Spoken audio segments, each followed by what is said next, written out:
name is Nicole. I'm a producer for the Remembering Them podcast. The podcast is a platform for people to share stories and memories of their loved ones who have passed away.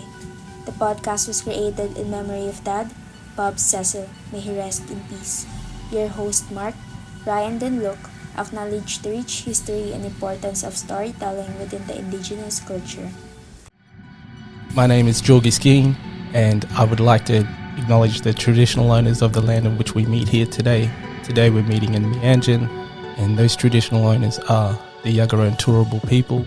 And I'd also like to pay my respects to their elders, past, present and emerging, and acknowledge my people, the Gubbi Gubbi people, and extend that acknowledgement to all Aboriginal and Torres Strait Islander people listening in today.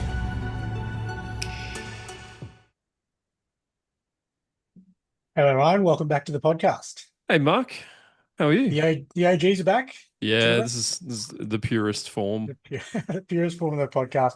Luke is away. Do you know why he's away? He's on a cruise, actually. Yeah. Is he?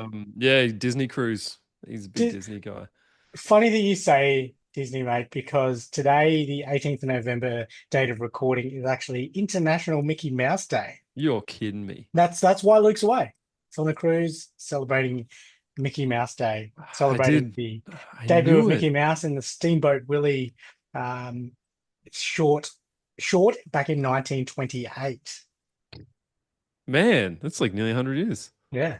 So Luke's a closet Mickey Mouse guy. Yeah, he talks about it a lot, actually, off camera. He's big into Disney. He does. Well, enjoy the cruise, Luke, and enjoy those Mickey Mouse ears that you no doubt have on. He's listening anyway, I'm sure. He is, yeah, without a doubt. Yeah. But on to the clues where our guest is from today. Play along at home. It's been a while since you've done one of these, so you may be rusty, which I won't be did anything. one the other week with Luke, but it's good to finally get his dead weight off the decision-making tree. Yeah, I'm backing you to get this. Clue number one, play along at home, as always. Try and guess where our guest is from today. We're after a place. This place is home to the world's largest aircraft manufacturer, Boeing. One of the largest aerospace companies in the world, was founded and still headquartered here today, home to the largest building by volume on Earth. You're a big Boeing guy? I know the city associated with it. I think it's Seattle. Seattle.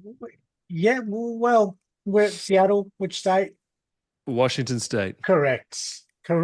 You're right, mate. Dead weight is gone, and you've nailed it. That's right, Luke. Listen on the cruise. You don't even need to come back, mate. Stay at sea. For those playing along at home, if you didn't know, here are the last two clues that I had written down, which Ryan didn't need. This place is considered the birthplace of grunge music, gave rise to grunge music with bands like Nirvana, Pearl Jam, and Soundgarden. Oh, wow. I didn't know this. I didn't know those last two. Yeah, Nirvana I knew. World's largest grower of apples, exporting dozens to countries and supplying around 70% of the US apple market. No way. Apple the fruit. So we're the fruit. We're in Washington State, specifically Puyallup, if that's how it's pronounced. So the manufacturer of Boeing is in Everett. As you are well aware, Seattle is the birthplace, or seen as the birthplace, of grunge music. So Puyallup is a charming city in Washington State known for its rich agricultural heritage and the Washington State Fair, one of the largest and oldest in the country. Washington State is a globally influential region in the Pacific Northwest, blending stunning natural landscapes with innovation hubs that have shaped technology, aviation, and coffee culture worldwide. Today's guest is a real estate agent, dad of 4 young kids, and a cattle farmer who loves the outdoors. With a decade of experience coaching high school wrestling from Puyallup, I don't know if I'm pronouncing that correctly at all, in Washington State, is Bryce Evans. So welcome to the Remembering Them podcast officially, Bryce. Thank you very much for joining us all the way over. I'll let you pronounce the city, Seattle, because I think I butchered it in the intro, but you're in Seattle, Washington State, Puyallup. Yep. I think I was Puyallup, saying. yep. Pretty close, Yep. pretty close. Yeah. How do you spell it? Puyallup. Puyallup. It Yeah, gets that's a gets tough worse one. all the time. Yeah, it's a Yeah. tough one for sure. We're And about you're 30 miles south of Seattle. Oh, awesome. cool. And you're real Yeah. estate agent by trade. Yep. Yep. I Did you? sell houses and land, and that's what I do for work. And then I also raise beef, so sell cattle too. Yeah. And you've got the young Yep. kids at home as well, which obviously adds to the busy life that you no doubt have. But if we I guess intro you into the reason you're sitting in front of us here today.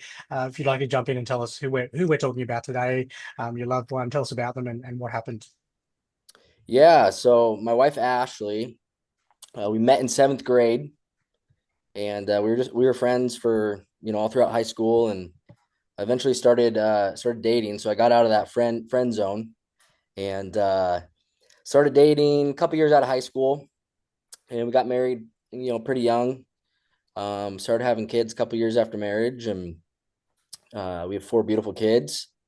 And my wife was diagnosed with lupus when she was in high school, but it was pretty dormant. She didn't have too many side effects, and then we started having children. Is when we started to see kind of it get pretty active. And so she wasn't on any medication for it, could handle pretty much her symptoms kind of on her own. And a year after our last baby, she had a flare up, and she was hospitalized one other time for a flare up about a year after birth. It was like a postpartum kind of thing. And so we took her into the hospital, just kind of thought it'd be typical. She's in and out in a couple of days, kind of, they gave her steroids. She turns the corner, and uh, 2 days before discharge, she was overdosed by a nurse, which led to just severe complications throughout that night, and very traumatic experience. And she ended up passing 2 days after that. Holy shit. Yeah. I mean, you know, I think people hear, oh, they're in the hospital, or, she was sick, but I mean, she had really turned the corner, uh, physically, mentally, emotionally. She was looking pretty good. And I mean, by no means that we think that the end result was going to be like death. We thought we were coming out of that thing like we had before. And I mean, we were done having kids at this point, and so we thought it was just hormonal and things would adjust and we'd be back and it'd probably go dormant again. And yeah, costly mistake by a nurse, and just yeah, very traumatic. How does that happen? Yeah, that's the first Yeah. thing that comes to mind. I mean, Yeah, I think I think our medical system here in America is just very overwhelmed. I think negligence, I think getting away with stuff. I think, as I pursued it kind of legally, man, these hospitals, these doctors are just untouchable. yeah. And in a case that seems pretty straightforward, like we don't even have a legal case. And so I think, just the medical system, it's a billion-dollar monster. Hospital got super weird with me after her death, locked me out of all her medical charts. It just Mhm. got really weird. Didn't want to do an autopsy. Uh, and so yeah, I just think people not paying attention. Holy shit. It's Yeah. insane, man. Yeah. But for those that aren't familiar with lupus, Bryce, what sort of things did you, I guess, leading up to that point before Ashley passed? What sort of things, with the flare-ups and manage it? How did it affect her life? Yeah, I think that her number one, like the number one thing that happened to her would be like joint pain, really fatigued, pretty much just bed rest. And my wife was, I mean, she worked hard, like she was a goer. So I mean, to put her down like that, it was pretty significant. So just, yeah, really sore, a lot of fatigue. Um, she developed actually a second autoimmune disease called myasthenia gravis. It's pretty uncommon, but it attacks the muscle receptors. So one day her face had like drooped. We thought she had a stroke. And so we took her in, and so she got diagnosed with MG. And so that can be pretty hard to distinguish if it's MG or lupus. So doctors kind of struggle to determining, is it her MG, is it her lupus? But once they, in the hospital, once they confirm that it's her lupus, I mean, um, they started to attack that, and she did start turning the corner pretty quickly, which was common in the past. And what was was it a pain medication, or what was it that was given to It her? was uh, it was a new medication, and here's the thing too. My wife was very aware of what's going in her body. Uh, would tell doctors, no, I'm not taking that. Questioned a lot of things. I think that's the thing too. Like in the hospital, when you start to question them, your care starts to change a little bit, and you're no longer seen as a dollar sign or money coming in. So she was very good at questioning things, and so this new nurse comes in on the night shift, and she had taken this drug one time in the afternoon and had no side effects, no symptoms. And I remember the neurologist saying every 8 hours. And so the night nurse comes on, gives Ashley the medications. And I mean, within 10 minutes, she goes, something's off. And so then I start to think back, well, okay, it was this new drug. Well, how long has it been since your last dose? And so I'm like, it seems too soon to be like to have another dose of this. So get the nurse in, pull up her charts, and I see that it's been like within 3 or 4 hours. So it's half the time frame. So I'm like, well, damn, like, okay. And so at this point, she's starting to vomit, like she's having trouble breathing. So I get the charge nurse, the head nurse of the floor, hey, something's going on here. Like this doesn't seem normal. So they start to look at it. They come in and they say, did you take the full pill? So now I'm, what's going on, questioning things. And she's like, yeah, I took the full pill. And so they, go out, have a meeting, come back in. Well, the nurse had gave double the dose in half the time. Oh, shit. So, I mean, it was given to her way too soon. And then it was also, double the amount. So as these symptoms are happening, I mean, it doesn't look like, I start documenting things, filming, get the head of the entire hospital in the room. And, I'm wondering, do we got to call poison control? What do we got to do to reverse these symptoms? Is there anything we got to do? And they just kept saying, no, it'll run its course. It'll run its course. It'll run its course. And so, I mean, it was all night. She didn't go to sleep. She's coughing up this fluid that I thought was blood, a very dark, reddish tint fluid. And then what happened was the next day, I mean, late morning, she develops a fever. And so I thought right away, she's got an infection. And that's the one thing you got to prevent when you're on steroids. Like you can't get an infection, and developed pneumonia in the lungs, and which ultimately, killed her. So yeah, tragic. How obviously it would have, without a doubt, there would have been a strong element of anger around it, and but you also obviously had the kids to look out for as well. What was that whirlwind of an experience like, after her passing? Yeah, I think, the one thing that happens when you have grief is the world didn't stop moving.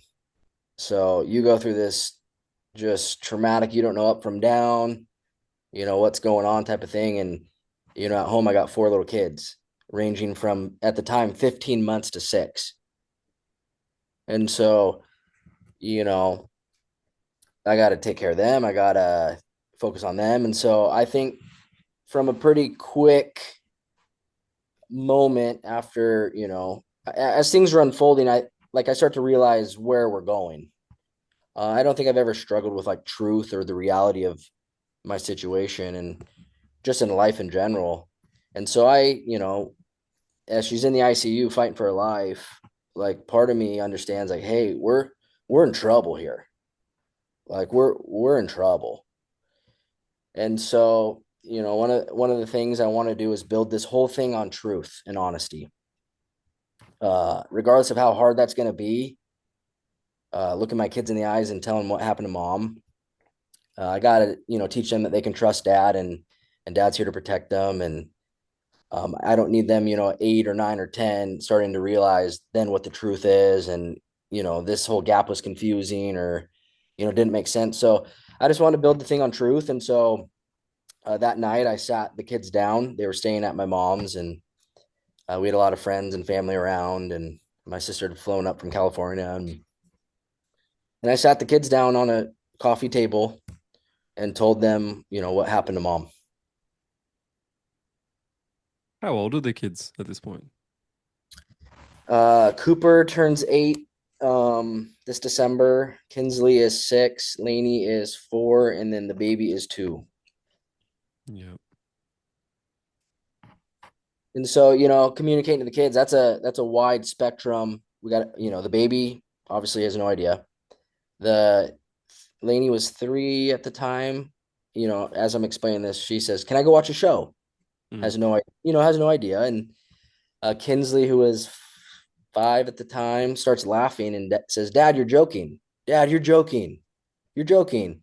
And then Cooper, who can understand, hey, there's a lot of friends here, people are crying, dad's not joking, he instantly starts bawling. And so, navigating that whole spectrum of a 6-year-old to a 15-month-old is a challenge. Yeah, we had a guest last week, and she had her partner passed away, and she has a 4-year-old, and I think it was 4, Mark. But she at the time kind of didn't really understand, and it's like as Yeah. time's gone on, she's like, "So when's Dad coming home?" And Yeah.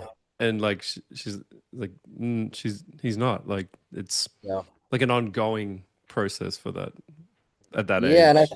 And I think I'm learning too, as the kids mature, even from 6 to 8, they're starting to develop more deeper questions and understanding. And I think that's one thing I'm aware of, is that I've got to be very intentional with grief throughout their lives. Like at 6, it's going to look different at 6 than it is at 10 and at 15 and at 20. And so just being really intentional with, talking about mom and talking about what we're feeling, and making sure that it's a safe environment for them to talk about mom and feel it and express it, and be honest with their grief. And I think that's a challenge for some people who experience, loss and suffering. My mother-in-law, so my wife's dad, died of a sudden heart attack when she was 6 months. So I actually got a clear picture of what happens when you just take all the pictures down, put dad in the closet, and don't talk about dad. And one thing my wife would always say is, I wish my mom would have talked about my dad more. And so I think I've been very, when the kids start talking about mom, like, we stop what we're doing and we go right there and focus on that, and make that priority. Probably leads into this question, Bryce. How do you remember her with the kids? How do I remember my wife with the kids? Yeah. Oh, what an incredible mother. Very intentional. I say this so often about her. She was just graced so well to be a mom. Never complained, especially with, lupus is such a silent, like, disease. You don't, like, if you looked at her, you wouldn't know she's been in bed for 3 weeks or in a flare, or she just, man, put the kids first. Very, very intentional, very excellent, and was an incredible mom. Incredible. And just irreplaceable. What about her as a partner, as a wife, and as a person in general? How would you describe Yeah. Ashley? I think, man, Ash, just such an honest woman, like probably the most honest person I've ever met. And, uh, I think I said this at her memorial, like, she'd say things that maybe, yes, it's very truthful, but maybe not the best delivery, just very honest, very straightforward. It wasn't going to sugarcoat anything. And I think I started to learn that one of the kindest things you can ever do to someone is give them the truth, is just to be completely honest. And man, she was a straight shooter, and we had an incredible relationship, incredible friendship. Like I said, I met her in seventh grade, so our whole marriage was built on, on a firm foundation. We generally love spending, time together, and I think as a couple, our whole priority was taking care of home and building home. And I feel like, for the first, we were married for, it was 10 years this August. So man, we were just focused on building home and, four kiddos. And I felt like we were finally getting to that place where our family's kind of set and this is getting fun. We're figuring each other out in marriage, and we're 10 years in, and you just start getting to the good stuff. And, I kind of, as a picture that I see is like you're building the house. The foundation was built, the walls are up, and the house is built, and now we're starting to pick out the finishes, and it's the fun stuff. And that's where we were at. And you never think this is going to be a reality, and then here you are. What about physically, Bryce? Paint a picture for us. What was Ashley like Yes. physically? And then further to that, um, how did how did the love story tell us about the love story and how, who, as you mentioned, it was still high school that you started dating, and what about the relationship you guys had? Yeah, so Ash she was a little girl. She was like 5'3", half Filipino, half Filipino. Beautiful tan skin, dark hair, just beautiful. And yeah, Beautiful we met. people, beautiful people. I say Yeah, that because Luke and I, that's our heritage. yeah, yeah, incredible. She's incredible, incredible gal. So yeah, like I said, I met her in seventh grade, and I was scared of her from a standpoint of like trying to pursue her or date her. I thought I didn't even have a chance. So I think looking back, I played my cards right. Uh, kind of waited it out, and like I said, we just built a good friendship, and got out of high school, and we ended up doing the same internship at a church together, and started dating about a year after that. And but like I said, I mean, I was nervous because when I've known her for so long, and I've never, she's always looked at me as a friend. And so, the pursuit, and knowing her, how honest she was, and stubborn. And so I shot my shot, and, the rest was history. Well, congratulations there. Um, what about a favorite story or memory, either in those early stages, the love story, maybe something along those lines, but also then progressing to you as a family. Yeah, I think early on, when, we were starting to kind of talk, and, it was progressing more than, friends. We were on a trip to Indonesia, and it was like a night flight, like a red eye. I think we were coming from Japan home, and I've got the whole row to myself. No one's sitting by me. And so I'm pumped because I'm gonna, kick the armrest up, and I'm crashing this whole flight. And I look up, and she's like squished in between two big dudes. And she looks back at me like, like let's switch seats, or can I come back there? And I didn't. I flipped the armrests up and passed out for the whole flight. And I think she's pissed at me to this day. She never let that go. But hey, we weren't dating at the time, and yeah, that was funny. Nice. What about as a mum? You got a favorite story? Yeah, I think I don't know. I just think, man, how simple our life was. And I think just spending time with her, when I say it, I don't, it's not cliche or anything. Like, we were generally best friends. And so with my job and uh the flexibility of my schedule, we got to spend a lot of time together. And so I think, I'm sure if I sat here and thought, I could think of stories, but I think just the quality time I got, with her. And I'm thankful, the 2 years before she passed, like we spent a lot of time as a family together. And I think more time than a lot of marriages or families get to do. And I'm just so grateful for that. And yeah, I just love being in her presence.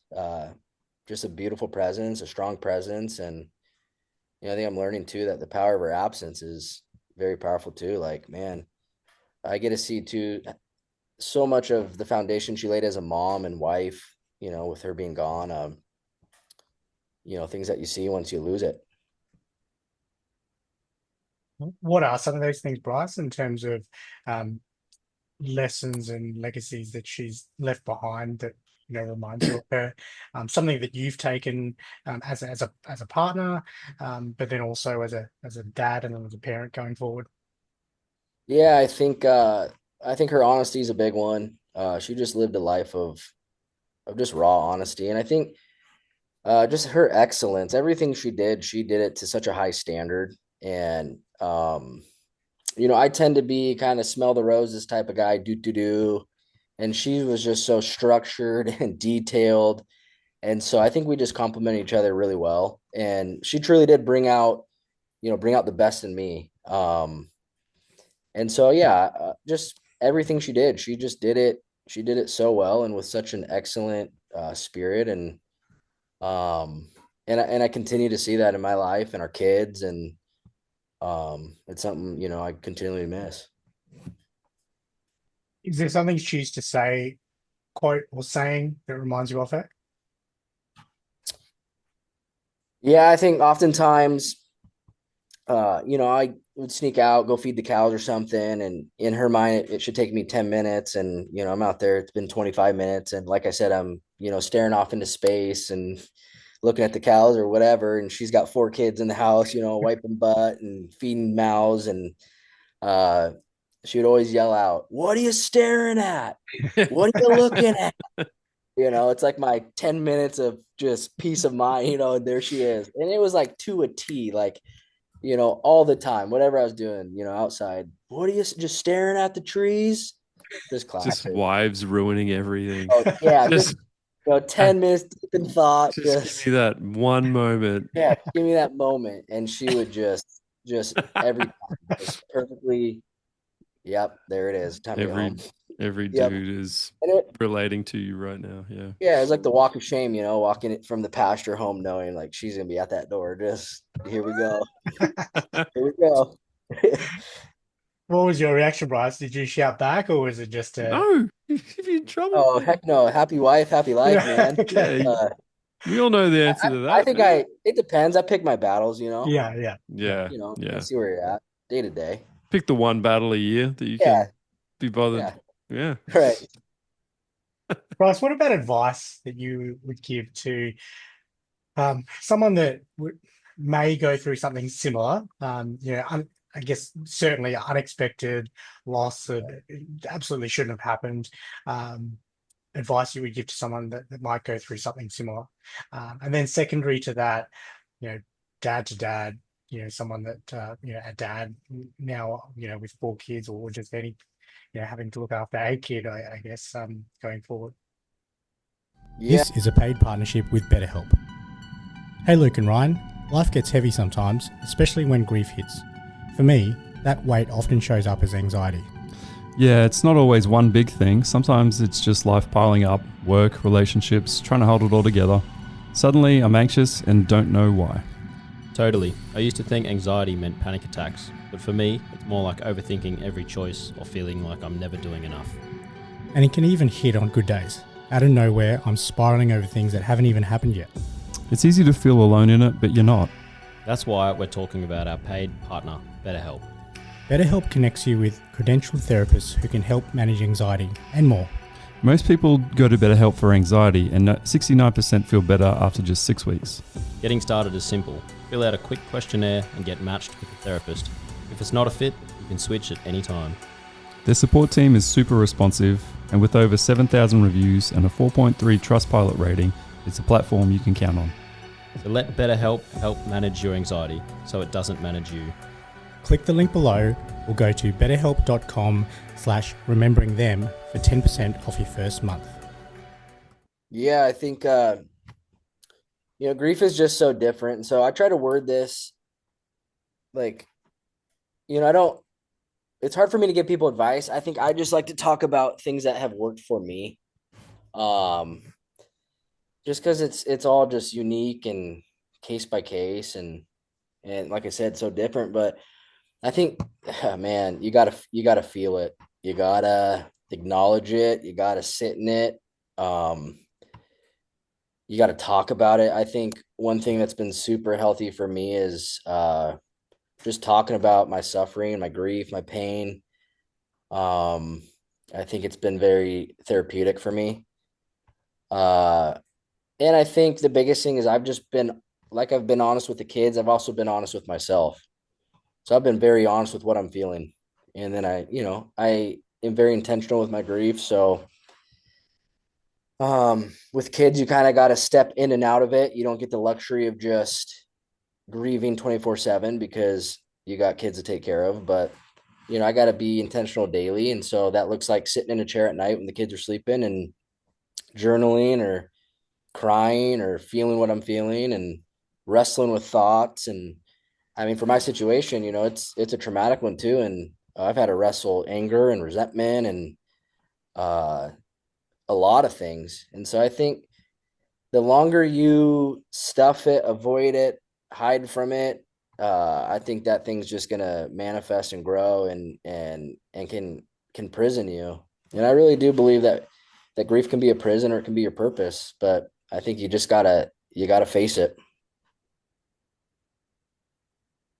And how have you done it, Bryce? I know you touched on there, the journaling, speaking about it specifically. How have you managed your grief to this point? Yeah, I think I'm in therapy, so I see a counselor monthly. Um, and that's just an outlet to talk. And I think he does a good job at pulling things out of me. I think too, as men, we want to. I don't know if it's because society teaches us this, but we want to fix it, or I got this, or I'm tough, or grab life by the horns. And my situation is just it's too big, it's too painful. It's too big to fix on my own. And so I'm a man of faith, and I've had to lean into that, and I've just surrendered this thing.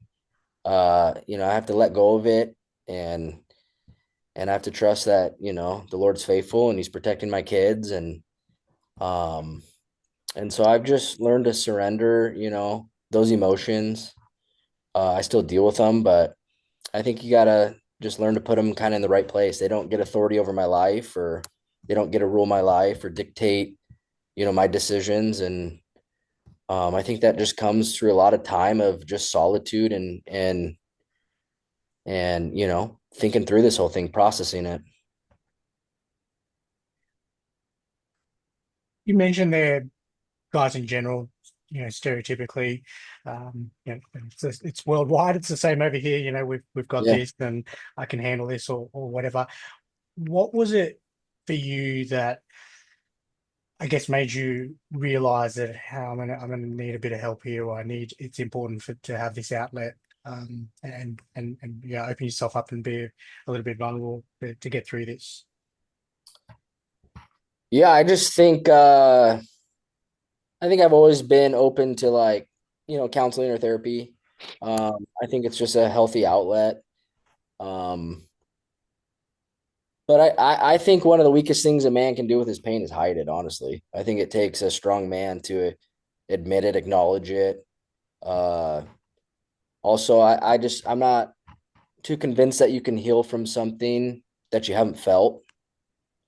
I think you really gotta get there and feel that and sit in that to actually start to heal. And that's a long journey. And I'm aware of that. Like, and you got to put the work in. And so I think I don't know, I've been secure in who I am as a man, in my identity, who I am as a father. And I think a big thing for me too is, my kids are watching how I steward grief. And I got four sets of eyes that are watching how dad handles this whole season of life and life moving forward. And so I think that's enough for me to say, hey, I got four kids at home that need a healthy dad, a present dad. And so I owe it to them to make sure that I'm healthy and I'm present. And I read a book that talks about the death of the second parent. So when one parent dies and then the second parent spiritually, emotionally just is gone. And so, I refuse to be that.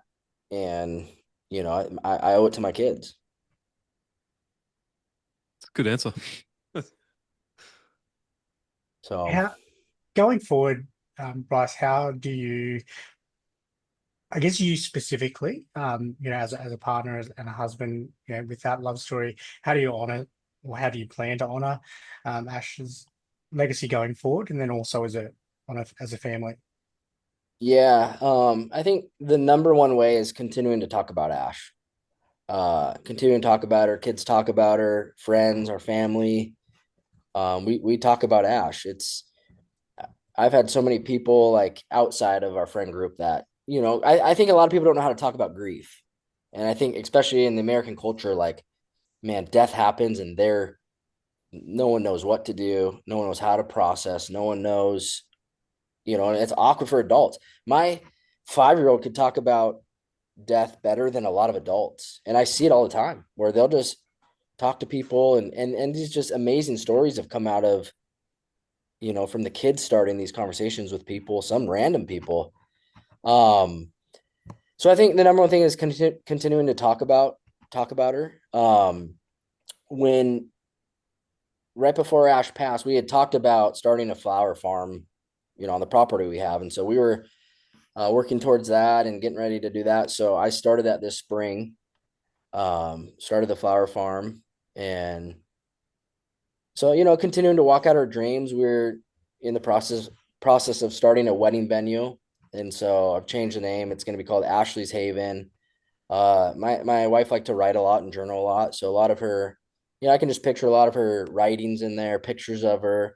I think for me, I'm just trying to paint a picture of like how incredible she was. And I want people in 30, 40 years to step back and see all this and say, man, who was this lady? Like, what an incredible mom, wife. And so, continuing to walk out our dreams. We're actually launching, a group of us are launching a nonprofit. We're getting ready to launch this coming year. It's called Ashes to Gardens, and we will help families who've lost a parent. So what I've learned through this whole grief process, especially here, is there's nothing. There's no resources. There's nothing to connect you. There's so many practical things you got to take care of. And so we just want to be a foundation that takes things off people's plates. We want to connect them to, proper help and proper resources. And then also, financially help them. We want to help them through education. We want to help them through acts of services. So little things like, people hung Christmas lights on our house last Christmas. I just didn't have the capacity to get a ladder out and hang Christmas lights. But I tell you what, when we turned down our road and our house was lit up, you should have seen the kids. So just things like that you don't think of, getting the car detailed, little tasks like that, man, are so heavy when you're in the midst of grief. So we're just creating a nonprofit that, helps people and takes things off people's plates. And I've said this from the start, our whole story and moving forward, it starts with Ash, but it doesn't end here. And so I think, watching God redeem this whole story and in 25, 30, 40 years, looking back, and seeing all the families that we've impacted, and it all points back to her life. It's really cool. Yeah, it's funny. I just came from a client meeting where we were talking about, splitting the tasks and strengths, and weaknesses in couples, and it's off. I'm assuming it's often a forgotten thing that once one partner goes, especially a lot of the time the wife takes on a lot of the burden of running the household traditionally. So yeah, it would leave a massive hole that I just can't imagine. Yeah. Got one final question for you for the main part of the podcast. Ryan, did you have any other questions for Bryce before we start up? No. Bryce, if this is traditionally our most typical question, and before that, actually, how long has it been? hasn't been that long. If I'm doing the numbers in my head, the 15-month-old who's now just turned 2, not that long ago since Ash's passed. Yeah, we just came up on the year anniversary, October 29th. So Yeah. it's just been a year. Yeah. And I guess this isn't a question, but that'll evolve over time as well. I'm assuming with the youngest one having, as you said, no concept at the time, but then you had the eldest who was bawling and everything in between.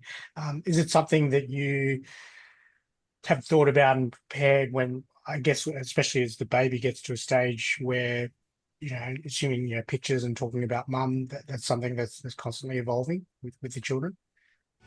The Remembering Them podcast is supported by My Legacy Message. How do you want to be remembered?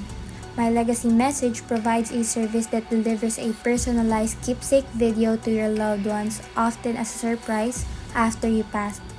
My Legacy Message, be remembered. Yeah, I mean, the baby starts to say now, like, I miss mom. Like Mm. she's talking, she's starting to talk. And so I don't know if that's her hearing the other kids, but I think maybe she truly is. She doesn't know anything different at 2. So she doesn't know how life works but what I'm starting to, realize is like my soon to be 8-year-old communicated, just a week ago, "Hey dad, I get jealous when I see other kids with their moms." And I'm like, "I hear you, buddy. Like that's a very natural thing to feel, you know." And so I think because I don't have a blueprint to this thing. I don't know what it's supposed to look like, I don't know if I'm doing this right. Uh, but I think the kids are talking about what they're feeling. And so I think that's a healthy thing. And, my 6-year-old the other night was crying in bed and saying, I was asking her about recess and what'd you do? And she's like, "I sat on the bench crying." And I was like, "Well, what were you crying about?" And she's like, "I was just missing mom." And so, yeah, it's a daily thing. It's something that I have to really be intentional with. And, even Lainey, when she was 3, would say, "Is mom still died?" Like, doesn't really understand. And, but now developing, more understanding of it. And I think that's the hardest thing as a father. You just want to protect your kids. And, having to watch my kids go through, man, such a heartbreaking thing. And, that's something I struggle with for sure. But they're talking about it, and we're just trying to steward this the most healthy way and the best we can. I think that sentence there to me around, the response to your eldest, that, it's a natural thing. And I think that, to me anyway, from my perspective, just says what an amazing job you're doing and keeping those communication lines open and talking about it. And the kids being, I think, open enough to then tell you how they're feeling and, crying at recess and just missing mum and whatever it is you're obviously doing an amazing job with keeping those communications line open and talking about, Ash and remembering her and not, washing the fact that she's gone and she's passed away. So yeah, keep doing what you're doing, Bryce. I can't imagine how difficult that must be, but 12 months on, you're doing amazing. I appreciate that. And yeah, I just think with kids and grief, just creating a safe place for them to talk. Because sometimes there are times where I'm like, I maybe I'm frustrated or losing my patience, or I don't want to talk about it. But creating that safe, the last thing I want to do is create an environment or a place where, man, a 6-year-old thinks I'm trying to talk about mom, or I'm sad about mom, and dad just gets mad or frustrated. Or so being very intentional with creating a very safe place around mom, and we talk about her and celebrate her. And a lot of times we talk about, hey, what's something you're missing about mom? What was the favorite, mom's favorite? Oh, her hugs were my favorite. Oh, mine too. I loved when mom did. So just, continuing to celebrate her and talk about her. And my dream is when I'm 50 years old or 60 years old, that, man, my daughters, I got 3 daughters, that they're just, asking me question, what was mom like? What, the grandkids are what was grandma, just constantly being able to talk about her. I think it's very honoring. Bryce, what do you miss about Mum or Ash? What was your Yeah. favorite thing about her? Hey, I call her mom. I call her mom here. Yeah. No, about Ash, I think I miss her presence. Like I said, I spent a lot of time there. I was with her every day, got to see her every day. Uh, I think I miss, when you develop a relationship, a very intimate relationship, with a spouse or partner, uh, just her presence. And then I think that leads to her perspective, her wisdom. I think when I have a challenging day, I don't have her to ping things off of or process things with. Uh, and I think just her friendship. Uh, I miss her. I miss being around her. I miss being with her. I still, so much of my life is been the same for 15 years. I drive the same roads, I see the same things. And so some days I feel like she's just in the other room with a kid or gonna walk around the corner. Um, and some days I have to really like stop myself and say, man, this is reality. Like she's gone. But I just I miss her smile. She had an incredible smile. An incredible laugh. I miss all that. So I think I just miss being around her. And to that final question, Bryce, I went on a bit of a tangent, but I think an important tangent, um, especially around the kids and creating that space. So thank you for that advice. I have no doubt that'll help someone. If Ash was in front of you today, granted it's only been 12 months and this is quite fresh, what would you say to her?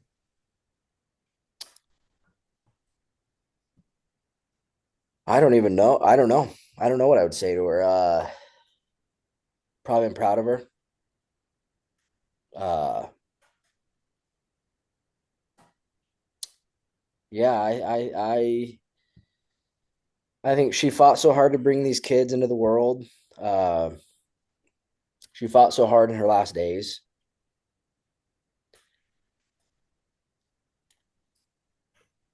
Our situation, I didn't get a goodbye.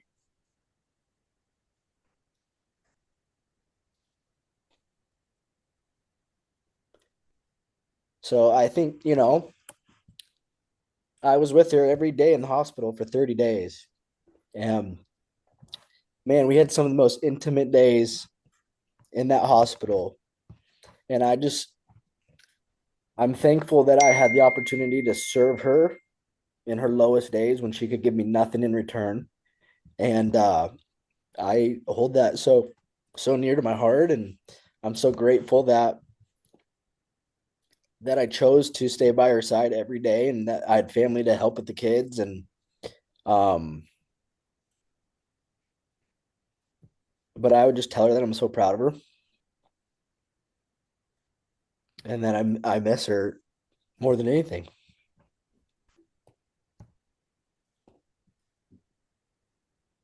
Thank you, Bryce. Thanks for sharing and being vulnerable in that moment.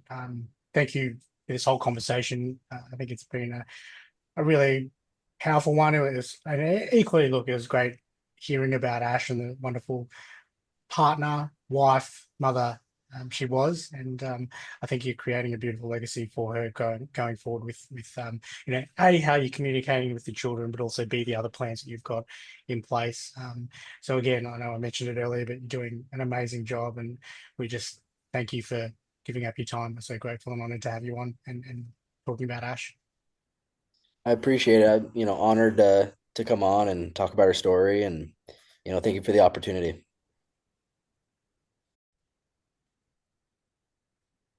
So Ryan, that was Bryce from Puyallup in Yeah. Washington State. The place in Washington. Yeah, it's always I find it especially hard. I don't know why, but just when guys come on and they have a lot like that, especially with more kids like that. Like I always talk about Scott, that guy in I can't remember, Geelong or something. Maybe Geelong Yeah, with yeah, four yeah. kids. Yeah. And that guy was doing it tough, man. And yeah, I see it's similar with Bryce. Like it's the man. I don't know if I'm being sexist by saying it. I feel like it's different for a dude, but I don't know. In general, I feel like that the mum has a different type of connection to all of the kids, and then when you take that away, it's now different again. The dynamics. That's how I feel about it. It's probably I could be wrong. I don't have any kids, so what the fuck do I know? But I think no, you're touching on the right things. You're fumbling around, but you're touching on the right things. I good. Let's think move on. I think look, we mentioned that traditionally, I'm just speaking here on a pure traditional gender roles, tradition, man, wife. I feel like, and Ash sounded like she was this, because I know that Tabs is like this in our family. They take on the brunt of the running around the households, Yeah. organizing, whatever. So then, Females are generally better at that than us. oh, That's the good 100% though. part of I'm it. happy to admit it because I So just good at look at it. it and I think, man, if I was in Bryce's situation and then I had to do all of that, Yeah, I don't know. I it's tough, don't know. man. Be so tough. So, we Yeah, mentioned to Bryce, keep doing what you're doing as a totally. dad, doing an amazing job. And you're right. Mm. Stereotypically, again, really difficult for guys to come on and talk about that. And you look at the guests that we have and split, and it is majority females because they are open Yeah. and touch with that emotional side of things more so than men. And so it's really awesome seeing Bryce on, and yeah, he's And then quite with three daughters too. Like man, you know what I yeah, mean? Like it's just like when you have a guy and this happens to them and they have four kids and on top of that, three of them are daughters. yeah, It's like, man, it's impressive. Yeah. so impressive. Yeah. Yeah, and what a tragic, unavoidable story. Like you mentioned in the Yeah. Patreon how we did touch on the medical system and that battle and navigating that process and emotions behind it. But man, just totally unavoidable. Yeah, but Hard for us to his outlook is advanced though. Like and how he, like he was talking about you can put all this energy into fighting the system and whatnot, but it's not going to bring Ashley back. Hmm. And he's right. Like like it's if you do that, it's kind of a losing battle. I mean, it does sort of set up for these things to never happen again, but in theory, but probably not in that system. But at the same time, yeah, he pointed to the kids watching him and the model he has to be and that sort of thing. And I think a lot of people don't get past that. Hmm. I think that destroys a lot of people. Yeah. So Yeah, I think from those comments that Bryce made, I think it was around shifting focus because he has yeah, those four sets of eyes on him and setting a good example. And then just, unforgiveness is not going to help anybody. yep, Not to say, and he did mention that it's not that he doesn't want people to be accountable. They yep, absolutely should be, but it's just 100%. shifting that focus and, yeah, putting Yeah, energy into somewhere more productive. it's a tough one. That's very tough. Yeah. But one that, yeah, Bryce is doing so well. I just can't even fathom that situation that he's in. But look, it was awesome. I think to flip that, it was awesome hearing about Ash and wonderful person and partner she was, and their developing love story from seventh grade into high school, and then him somehow finding himself out of the friend zone and then marrying her. So yeah, it really tragic hearing about losing the love of his life. As if Bryce is a good-looking, smart guy. As if he was out like, oh, just somehow figured it out. Sure, man. Yeah. Sure. You Ash had was this lucky the to have whole. you. Yeah. You had this the whole Yeah. time. Good, No, good it's great. try. Great hearing about their love story and the family they built together. Yeah. And tragic obviously hearing about Ash's passing. But equally also promising to hear how Bryce has navigated and navigating this process and what he's doing with the family, continuing to do with the family. So just an amazing job, Bryce, and keep doing what you're doing. And so grateful and honored having you on. We did mention there the Patreon, a reminder there that $6 a month US, $9 a month Australian, where you can have exclusive access to those chats. As I mentioned, we did discuss the medical system a little bit more in depth with Bryce and that process and shifting focus. So we did talk about that on the Patreon. And it's also just a way to support the podcast and help us reach other people that are wanting conversations with grief. Speaking of, if you found this conversation useful or you enjoyed it, please share with your family, friends, work colleagues, anyone that you feel might be looking for a conversation, helping them through their own grief journey. Reminder to like and review the podcast on your preferred platform, 5 stars ideally. Again, it just helps us show up on anyone searching for a grief related podcast conversation. Reminder that we have the partnership with BetterHelp, betterhelp.com/remembering them podcast. Bryce talked about his therapy that has helped him through what his grief journey. So if you do want access to a credentialed therapist, I mentioned the link is also in our bio and in the show notes, gives you 10% off your first month subscription with BetterHelp. We also have the My Legacy Message service, mylegacymessage.com.au, where you can leave a video message to your loved one, also in support of the podcast, often a surprise after they pass. I just would imagine that Bryce would love to have a personalized message from Ash to him and the kids. So it's an opportunity there to ensure that your legacy lives on. I think that covers it. Final reminder, follow us on all of our socials, Instagram being the main one, but we're also on Facebook, TikTok, if I can say that properly, TikTok and YouTube, but Instagram being the main one. Chuck us a follow on there and comment on any video or the reels that you see floating around. Ryan, thank you for joining me on an amazing chat. Hopefully Luke is enjoying Mickey Mouse Day, International Disney Mickey Mouse cruise. Day, Disney cruise, and getting his Disney on. Eating some strawberry jelly. Is that what they serve on those? Yeah, I don't know. It just goes with him. Yeah, okay. Strawberry jelly guy. Thank you very much for joining me, mate, for a great conversation. Brother. Looking forward to the next one. Much love. Love you, Tiger. Bye. See you, bro. The Remembering Them podcast is created for entertainment purposes. Mark, Ryan, and Luke are not licensed mental health professionals. If you would like to discuss your mental well-being, several resources are available in Australia. Information about these services are available in the podcast notes. Please take the time to contact your loved one today and tell them how much you appreciate and love them.